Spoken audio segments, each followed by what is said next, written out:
Now, Senator Lindsey Graham, South Carolina, tonight is calling for hearings on COVID questions surrounding this Wuhan virology lab as we continue to learn that the lab leak theory was, in fact, plausible and credible all along. We're also learning that a 2020 report utilized by the State Department concluded that a lab leak was plausible, even as Dr. Doom and Gloom, Dr. Flip-Flop Fauci, was downplaying and dismissing the notion, despite being warned about the possibility in his private emails. And breaking tonight, get this, a new study from the Cleveland Clinic is finding that unvaccinated people who had COVID have zero difference in reinfection compared to those who had the virus and then also took the vaccine. Translation, what they are saying tonight, it doesn't look like there's a need to vaccinate those people that had the virus. It looks like Senator Rand Paul was right again. Here to react to all of this, South Carolina Senator Lindsey Graham.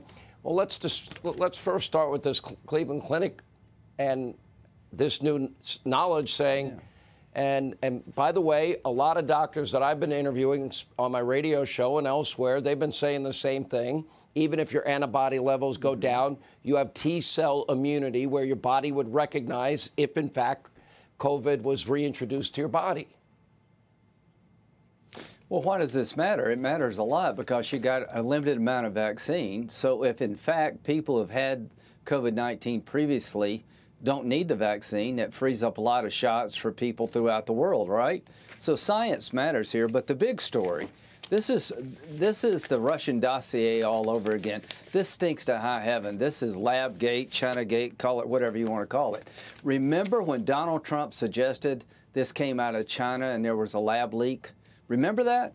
Senator Cotton did the same thing. And by the way, everybody in the world knew that they studied coronaviruses, and we all knew that they did gain-of-function research. Yeah, we all knew that, and we knew they had leaks out of the labs in the past. But on February the 19th, 2020, when we first had the first cases in January, 27 scientists signed a letter that said, conspiracy theories do nothing but create fear, rumors, and prejudice that jeopardize our global collaboration in the fight against this virus. In other words, 27 scientists signed a political document shaming Cotton and Trump and anybody else, shutting them up. The media took it and ran, and it changed the course of the election. Why? Because, number one, these scientists are tied to this lab. They were covering their ass. They put out a letter, not based on science, but a political document trying to destroy the credibility of people who were suggesting it came out of the lab. Why does this matter? If Trump was right about the lab leak, it would change the image the public had of President Trump regarding the coronavirus. More importantly, if it came out of the lab in China, he was right that it was the China virus, and the 2020 election would have been about who could hold China accountable, Trump or Biden. Who would you want in the room to hold China accountable for infecting the world with the coronavirus? Trump or Biden? Is that a rhetorical question? Because the answer is pretty obvious. Yeah. I think Putin is going to eat Biden's lunch. And I think President Xi would eat Biden's lunch, which is frightening for the U.S. and, frankly, embarrassing. But here's what we do know. 10 days after the first identified case of corona, January 31st, the day that Donald Trump put the travel ban in effect that Joe called xenophobic and hysterical, that very same day, Dr. Fauci received an email saying that it looked like the genome sequence showed manipulation in a lab of the virus. That's 10 days after the first case in the U.S. Then we see a series of emails, I would call them CYA emails, talking about whether the NIH funded this, whether or not gain-of-function research was being done with American money, and outright panic by Fauci. But Fauci went before Congress, and he said things that directly contradicted what we now know was in his own emails. Well, it's more important than that. You know, you did a hell of a job explaining the Russian dossier to the American people, how they ignored every stop sign. They wanted an outcome. Not only did Fauci ignore the warnings, on February the 19th, a couple of weeks after the first case, 27 scientists produced a letter shaming those who suggested the lab leak theory, calling them conspiratorial, that you're a right-wing nut, marginalizing President Trump and Tom Cotton, because if Trump was right, it would have changed the outcome of the 2020 election, I believe. And if we could have proven in early on in 2020 it was a lab leak coming from China, not occurring naturally, the public would want revenge against China. And who would they turn to, Biden or Trump? I think this letter by these scientists was orchestrated by somebody to shoot down the idea of the lab leak because they were worried about their own ass being in a sling because of their relationship with China. And I think there was a political motivation here to destroy Trump's credibility. If it were known in February that Trump was right of 2020, I think he'd be president today.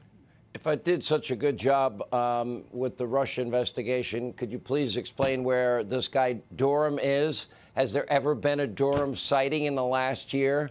What happened to the report? What happened to the work he was doing? Where were the referrals from Michael Horowitz's, the Inspector General's report? Yeah. Let me ask you this. Yeah.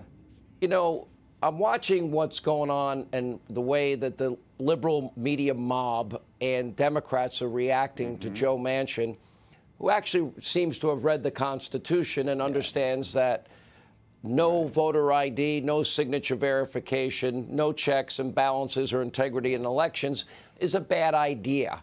And he's being called everything from a racist on down. Same with Senator Sinema. And the same with getting rid of the legislative filibuster.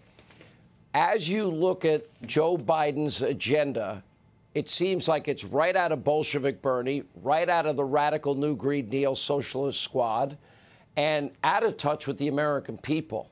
How does this play out as we head into 2022? Well, I think in 2022 will be a check and balance election, that we're going to win the House and most likely take back the Senate, because the agenda they're pushing is not the agenda they ran on. The Joe Biden that's president today is not the Joe Biden who ran in 2020. Moderate Joe is dead and gone, and the squad runs Joe Biden.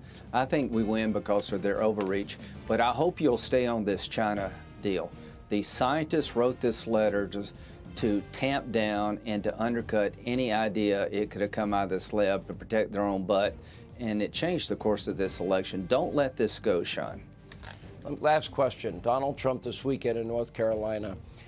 I think when Donald Trump says we need election integrity and competence and results, and these are the things that we must do to ensure integrity, when he prosecutes the case against Joe Biden and radical socialism and lays out the American First agenda, the Make America Great Again agenda, those three things, I think, lead to a Republican wave election in the next two elections. Am I wrong?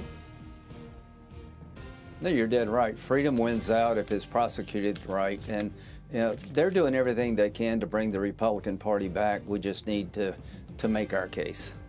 All right, Senator, thank you. Hey, Sean Hannity here. Hey, click here to subscribe to Fox News YouTube page and catch our hottest interviews and most compelling analysis. You will not get it anywhere else.